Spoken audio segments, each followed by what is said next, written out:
Item ಯಾವುದೇ ಇರಲಿ try ಮಾಡಿ ಆಚಿ ಚಿಕನ್ ಮಸಾಲಾ. ಆಚಿ ಚಿಕನ್ ಮಸಾಲಾ. ನೀವು ಸಿದ್ದರಾಮಯ್ಯನವರ ಬಗ್ಗೆ ಮಾತನಾಡ್ತಾ ಇದ್ದೀರಿ. ಸಿದ್ದರಾಮಯ್ಯನವರನ್ನು ಕಡೆಗಣಿಸಲಾಗ್ತಾ ಇದೆ, ಮೂಲೆಗುಂಪು ಮಾಡಲಾಗ್ತಾ ಇದೆ ಅಧಿಕಾರ ಹೋದ ನಂತರ. ಈಗ ಅಧಿಕಾರ ಹೋದ ತಕ್ಷಣ ಮೂಲೆಗುಂಪು ಹೋದ್ರೆ ಹೆಂಗೆ? ಈಗ CWC ಮೆಂಬರ್ ಮಾಡಿದೆ, ಓಕೆ, ಎಲ್ಲ ಮೀಟಿಂಗ್ಗಳಿಗೂ ಕನ್ಸಲ್ಟ್ ಬರ್ತಾ ಇದ್ದಾರೆ.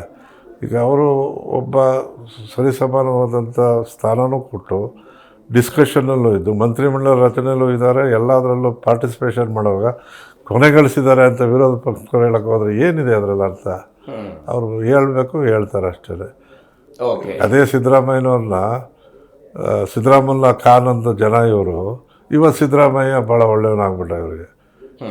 ಇಂಥ ಜನದ ಬಾಯಿಂದ ಭೂತದ ಬಾಯಲ್ಲಿ ಭಗವದ್ಗೀತೆ ಕೇಳ್ದಂಗೆ ಆಯ್ತು ನಿಮ್ಮ ಸಹವಾಸ. ಸಚಿವ ಸಂಪುಟ ವಿಸ್ತರಣೆ ಆಗತ್ತಾ ಶೀಘ್ರದಲ್ಲಿ? ಹಾಗೇ ಆಗಬೇಕು. 14 ಜನದಲ್ಲಿ ಮಂತ್ರಿಮಂಡಲ ನಡೆಸೋಕ್ಕಾಗತ್ತಾ? ಆಗಲ್ಲ. ಹಾಗೆ ಆಗುತ್ತೆ. ಯಾಕೆ ಡಿಲೇ ಅಂತಲ್ಲ, ನಮ್ಮ ನಾಯಕರು ಇರಲಿಲ್ಲ, ಬೇರೆ ಬೇರೆ ಕಾರಣಗಳಿದೆ. ಒಂದು ಸಾರಿ ಬದಲಾವಣೆ ಆಗಬೇಕಾದ್ರೆ district wise, community wise, area representation ಅವೆಲ್ಲ ಸಿದ್ಧತೆಗಳು ಆಗಿವೆ ಅಂತ ನನಗೆ ಭಾವಿಸ್ತೇನೆ. ಅದು ಕೇಂದ್ರದ ಮುಖ್ಯಸ್ಥರ ಜೊತೆಲಿ ಮಾತನಾಡಿ, ನನ್ನ ಪ್ರಕಾರ ಆಷಾಢದ ಬಗ್ಗೆ ಸ್ವಲ್ಪ ನಮ್ಮ DK ಶಿವಕುಮಾರ್ ಅವನಿಗೆ ಶಾಸ್ತ್ರಗಳು ಭಾಳ ನಂಬ್ತಾರೆ, ದೇವ್ರು ಒಳ್ಳೇದು ಮಾಡಲಿ, ಜಾಗ್ರತೆ ಮಾಡ್ತಾರೆ ಅಂತಕ್ಕಂಥ ನಂಬನೆ ನನಗೂ ಇದೆ.